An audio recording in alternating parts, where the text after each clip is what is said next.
Sejam bem-vindos à disciplina de Fundamentos da Teoria da Computação. Eu sou a professora Josiane e estarei com vocês nessa disciplina, que o objetivo é fazer com que o aluno aprenda alguns dos principais fundamentos da teoria da computação, suas consequências à análise de problemas e saiba aplicá-los na busca e análise de soluções algorítmicas. Para isso, o aluno deverá entender a noção de computação, compreender a tese Church-Turing e suas consequências no estudo da computabilidade efetiva. Aprender e praticar técnicas de análise de problemas sob a ótica da decidibilidade.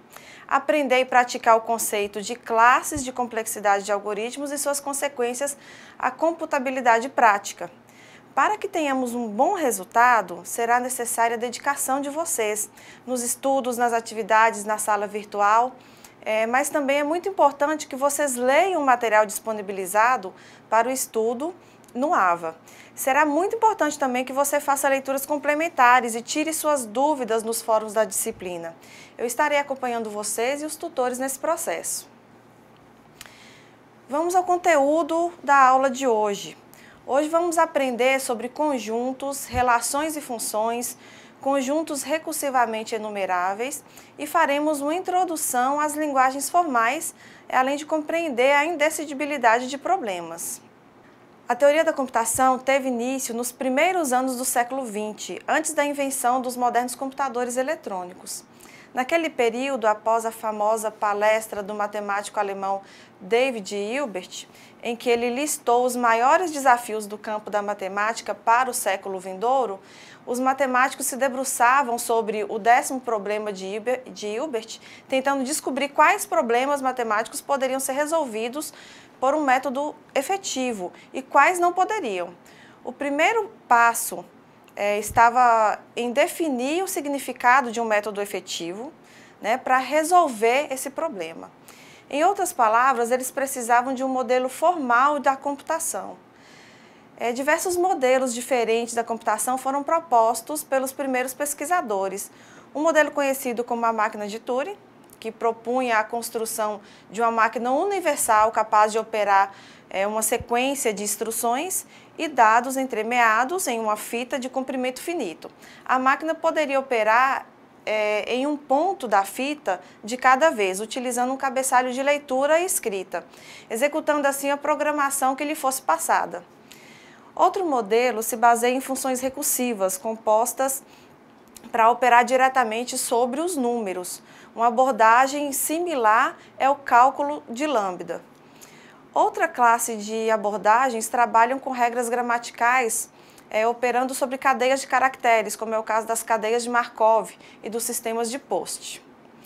Todos os formalismos propostos aqui são equivalentes em termos de poder computacional, ou seja, qualquer computação que possa ser realizada em um modelo pode ser realizada em qualquer um dos outros modelos. Ainda em termos teóricos, os modelos propostos são equivalentes aos computadores eletrônicos desde que não haja restrições de memória envolvido. Na verdade, acredita-se que todas as formalizações teoricamente possíveis para o conceito de algoritmo são equivalentes em poder a uma máquina de Turing. Esta é a tese de Church-Turing.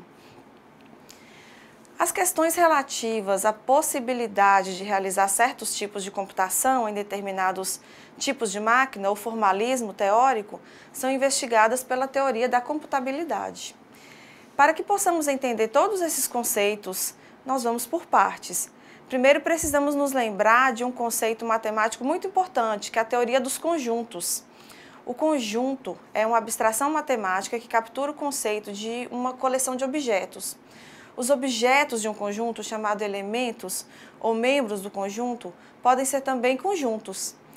Para dizer que um objeto A, por exemplo, pertence a um conjunto A, e aí nós vamos fazer a notação de A minúsculo para elemento e A maiúsculo para conjunto, ou seja, então A é membro de A. Vamos ver essa notação como fica nos slides. Então, usando a notação de conjuntos, eu tenho Azinho pertence a Azão, o elemento A minúsculo pertence ao conjunto A maiúsculo. E nós temos a notação de não pertence, A não pertence a A. Alguns exemplos de conjuntos, por exemplo, conjunto de nomes de planetas, Mercúrio, Vênus, Marte, Júpiter, né? Nós podemos dizer que isso é um conjunto e é denotado aí entre chaves e seus elementos são separados por vírgula. Nós podemos ter também conjuntos que misturam tipos de dados diferentes e que têm como elemento um subconjunto. Por exemplo, nós temos no segundo exemplo aí 10, Marte, e um subconjunto que contenha só o elemento 0, e um outro subconjunto que também é elemento desse conjunto maior, que contém os elementos Terra, 1, 2 e 3. Nós temos a notação também para conjunto vazio, né, que é esse zero cortado, e aí nós vamos ter alguns conceitos, como conjunto unitário, finito, infinito. Nós temos N, que é o conjunto dos números naturais, Z, que é o conjunto dos números inteiros, R, o conjunto dos números reais, Q para os números racionais e assim por diante. São alguns exemplos da teoria de conjuntos que nós podemos revisar agora conceitualmente para compreender melhor a disciplina nos próximos conceitos. Nós temos aí uma notação importante, que é quando a gente coloca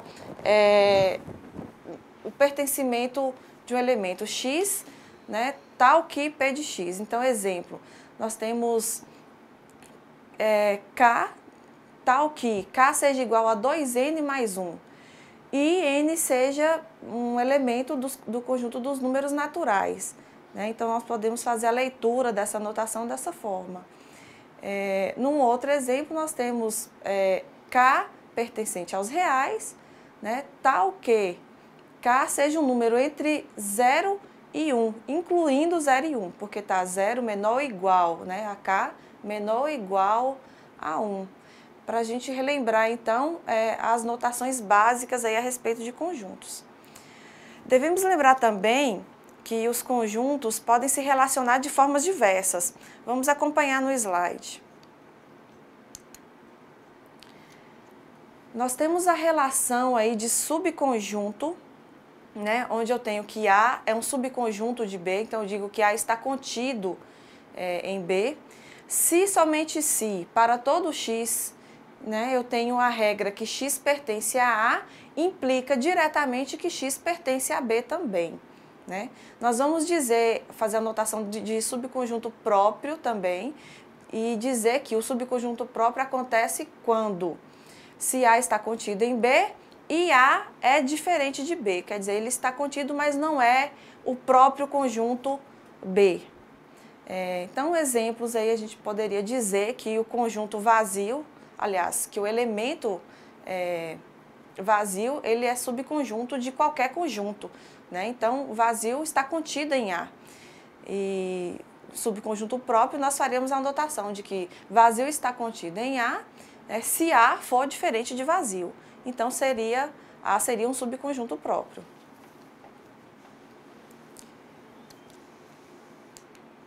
Outras relações básicas entre conjuntos, nós podemos citar a união, interseção, a diferença e o complemento.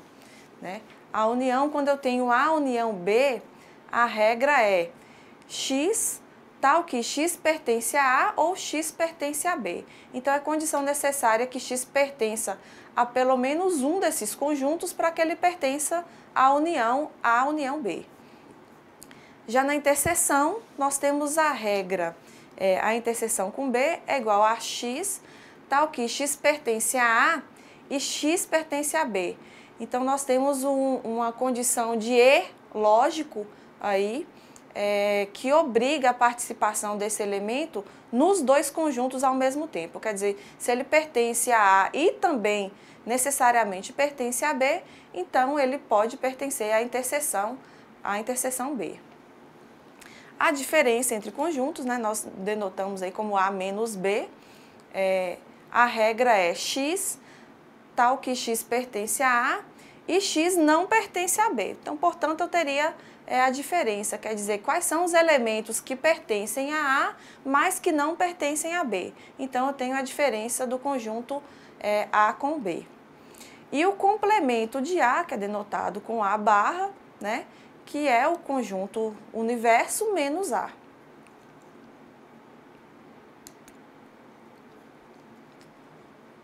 Nós vamos dizer que existe a prova de igualdade de conjuntos, né? Quando é que eu consigo dizer que eu tenho A igual a B? Então, para isso, eu tenho que provar duas situações. Eu tenho que provar, primeiro, que A é um subconjunto de B, né? Está contido em B, e provar também que B também é um subconjunto de A. B também está contido em A. Né? Algumas vezes é possível provar utilizando um se somente se. Né? Então, nós teremos aí um exemplo. A interseção com B, união com C, é igual, eu consigo fazer aí de forma distributiva, né? A interseção com B, união de A interseção com C. Né? Então, utilizando uma notação matemática, é possível eu chegar a uma prova onde eu consiga dizer que A é igual a B. Outra relação que nós temos são a relação de conjuntos disjuntos. Né? A e B são disjuntos se somente se a interseção de A com B seja vazia. Então, nós temos exemplos de conjuntos disjuntos. O conjunto 0, 2 e 4, o conjunto 1, 3 e 5. Né? Entre a interseção desses dois, quer dizer, não existe nenhum elemento que pertença a A e também pertença a B, que é a interseção. Portanto, a interseção é vazia. Então, nós podemos dizer que esses dois conjuntos são disjuntos. E aí nós poderíamos, né, citar outros exemplos, né? O vazio com A, caso A não possua um vazio. O A e o complemento de A é óbvio, porque o próprio conceito de um conjunto complemento é que não tem elementos desse outro conjunto, portanto, a interseção é vazia. Se eu fizer A menos B e fizer B menos A para quaisquer conjuntos A e B, eu também vou ter que a interseção do resultado dessas duas operações é vazia, portanto, A menos B é disjunto de B menos A. Nós temos ainda uma relação muito importante, que é de produto cartesiano entre dois conjuntos.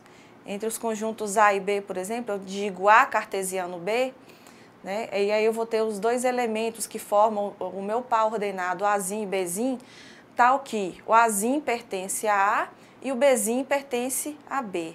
Né? Então, dessa forma, eu consigo expressar uma relação de pares ordenados, tomando elementos do conjunto A que se relacionam, né, de alguma forma com elementos do conjunto B. Então, a gente poderia fazer como exemplo aí o vazio, né, o conjunto vazio cartesiano 1 e 2. Eu poderia dizer que essa relação resulta em uma relação vazia. Eu poderia também tomar dois outros conjuntos, 1 e 2, como sendo o conjunto A, e 1 e 2 sendo o conjunto B, e tomando pares entre eles. Né? Então, eu teria um par ordenado 1 e 1, porque existe um elemento 1 em A e 1 em B. 1 e 2, porque existe um elemento 1 em A e 2 em B. O par ordenado 2 e 1, porque existe o elemento 2 em A e 1 em B, e 2 em 2, tomando o elemento 2 de A e 2 de B. Né? Dessa forma, eu consigo estabelecer relações entre esses dois conjuntos.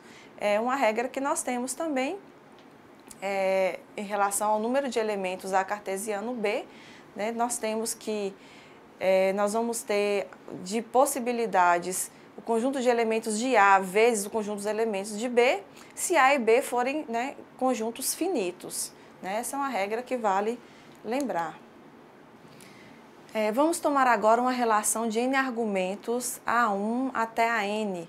Né? Então, eu poderia dizer que é um subconjunto, né? A relação cartesiana de A1 por A2 por A3 até a N. Né? Dessa forma, nós temos que existe uma relação, pode existir uma relação que nós chamamos de binária, né, quando a gente tem a relação entre somente dois conjuntos, A e B, por exemplo.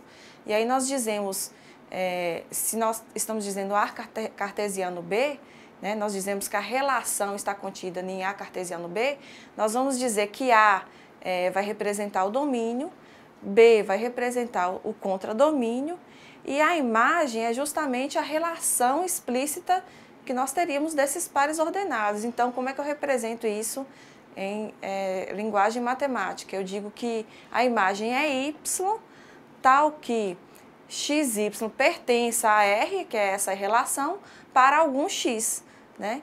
Então, nós temos essa notação de xy pertence a R, que é o mesmo de xry, né? Eu estou dizendo que esse par ordenado xy pertence à relação R, né? Que vem do produto cartesiano de A com B, tá?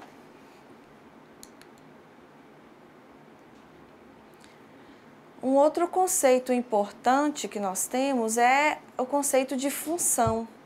Uma função f, né, de A com B é uma relação, toda função é uma relação. Então, nós vamos dizer que f está contido nesse produto cartesiano de A com B, tal que se x e y pertencem à função, né, e y e z pertencem à função, então eu tenho que y é igual a z. Essa é a definição de função, portanto, nós vamos dizer que existe somente uma imagem, né, para cada x pertencente ao conjunto A, né? Então, nós temos posto que, dado o elemento de A, né, a imagem dele que está contido no conjunto B, ela é única, né? Ela possui uma única imagem. Então, nesse tipo de relação, nós damos o nome de função. Para um par ordenado x e y pertencente a essa função, é o mesmo que eu dizer f de x é igual a y, né? Eu estou dizendo que existe um par ordenado x e y, portanto, a imagem de x, né, nessa função é o y. Então, f de x é igual a y. Nós dizemos também que f é indefinida para x se não há um y, tal que f de x seja igual a y, né? Então, naquele ponto da função, nós teríamos um vazio, né? Uma indefinição. Nós vamos chamar de função total, definida, aquela que é definida para todo argumento x, né? E aí, então, nós poderíamos ter uma função parcial qualquer, né? F de A com B, de N argumentos, onde eu tivesse, de forma, né, generalizada, vários conjuntos aí formando um produto cartesiano, né?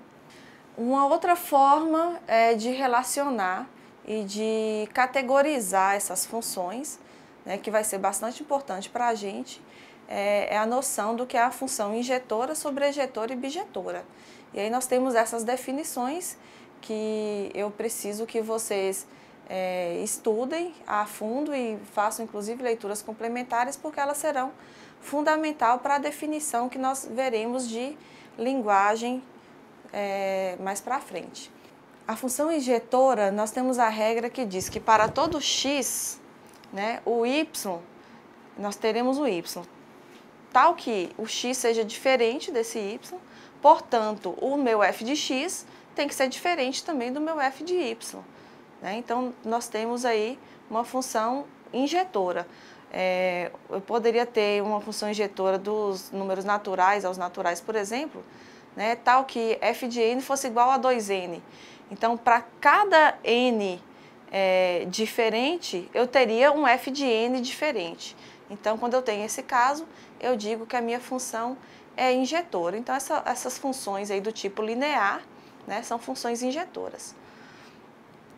Nós teremos também a função sobrejetora, que é se B, no caso, se B é uma imagem de f, né?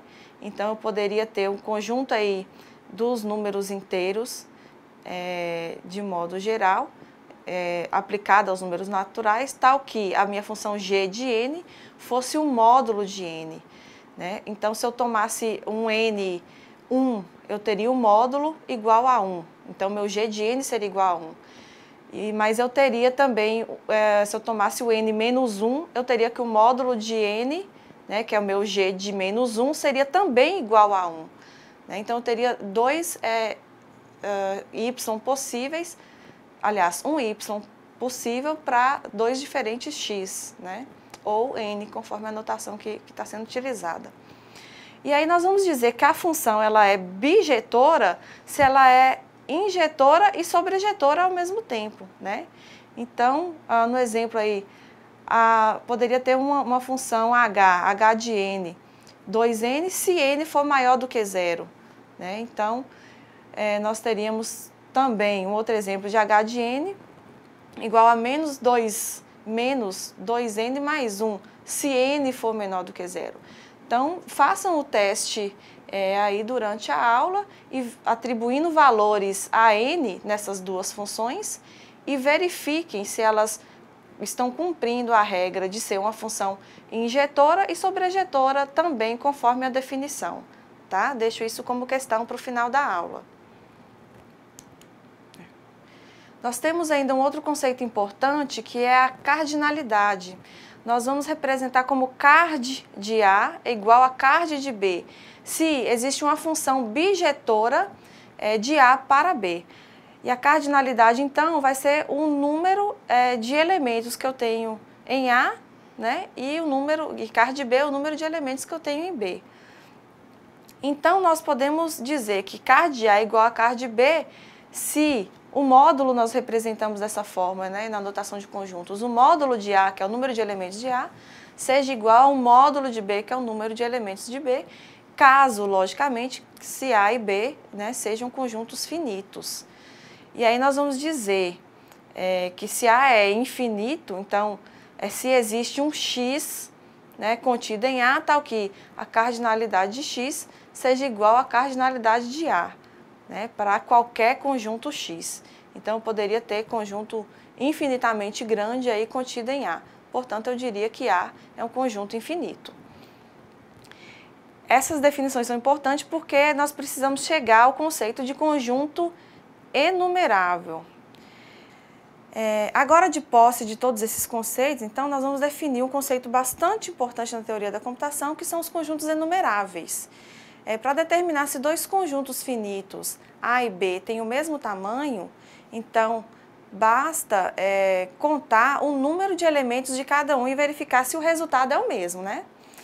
Outra abordagem seria determinar se existe uma função bijetora de A e B ou vice-versa, né?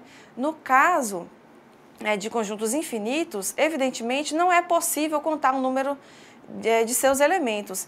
E a noção de tamanho, né, como conhecida no dia a dia, não se aplica. Então, tal noção, no entanto, pode ser substituída pela noção de cardinalidade. Em particular, com essa noção, é possível mostrar, por exemplo, que existem mais funções que programas em qualquer linguagem de programação.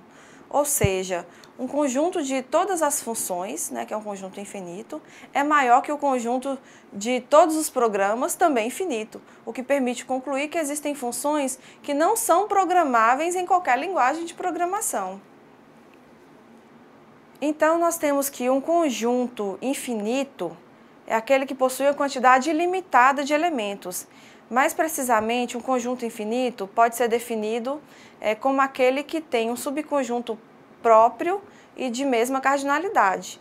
Nós entendemos ainda que conjunto enumerável é aquele que possui a mesma cardinalidade do conjunto dos números naturais, isto é, infinito. Um conjunto é dito contável se ele for finito ou enumerável. Uma propriedade importante dos conjuntos enumeráveis é que eles podem ser definidos por meio de uma definição recursiva ou indutiva. Uma definição recursiva específica, como um conjunto contável, pode ser gerada a partir de um subconjunto do mesmo, aplicando-se determinadas operações um número finito de vezes. Uma definição recursiva de um conjunto A consta de 3 partes. Primeiro, a base, que é a especificação que B está contida em A. Segundo, o passo recursivo, que é como obter elementos de A a partir dos elementos de A. E terceiro, o fechamento, que só pertencem a A os referidos em A e B, que são as duas primeiras proposições. Todos esses conceitos matemáticos vão nos ajudar a definir, para a próxima aula, uma linguagem formal, que nada mais é que uma linguagem que tem uma sintaxe bem definida, de forma que, dada uma sentença, seja sempre possível saber se ela pertence ou não a essa linguagem. né? E que tem também uma semântica precisa, de modo que não contenha sentenças sem significado ou com significados ambíguos. Exemplos de linguagem formais, como vocês já conhecem, são as linguagens de programação Java, C, Pascal, ou a linguagem de marcação de texto, o HTML. Em princípio, se um programador ou analista, né, de projeto cria um programa que envolve um diálogo com o usuário, ele tem um problema de projetar a linguagem formal de comunicação. Desde o nível de instruções de máquina até os níveis mais altos da programação de um computador, as linguagens formais estão nisso daí, né? São presença constante. Nós utilizamos as linguagens formais para resolver problemas de decisão. Nesse caso, dizemos que um problema de decisão faz referência a um conjunto finito de parâmetros e que, para valores específicos dos parâmetros, tem como resposta sim ou não. Então, a questão referente a um problema de decisão pode ser vista como representando um conjunto de questões, né? Uma para cada combinação possível dos valores que os parâmetros podem assumir. Cada questão obtida, dando aos parâmetros valores específicos, ou seja, instanciando os parâmetros, é dita ser uma instância do problema de decisão. Então, para cada instância desse problema de decisão, existe uma resposta correta, sim ou não. Uma solução para um problema de decisão, denominada procedimento de decisão, é um algoritmo que, para qualquer instância desse problema, determina a resposta correta. Além disso, um problema de decisão que tem solução, ele é dito decidível, e um problema de decisão que não tem solução, indecidível. Podemos concluir que se um problema de decisão tem um conjunto finito de instâncias, então ele é decidível, pois pode-se construir um algoritmo que simplesmente consulte, né, uma tabela de respostas pré-computadas. Assim, o estudo de problemas de decisão torna-se mais interessante para problemas de decisão com a infinidade de instâncias maior, né? Assim encerramos nossa primeira aula. Espero que vocês tenham compreendido a importância desse formalismo matemático e como ela embasa a criação de linguagens formais que serão utilizadas para resolver problemas computacionalmente possíveis. Lembre-se de acessar a sala virtual, participar dos fóruns e postar suas dúvidas.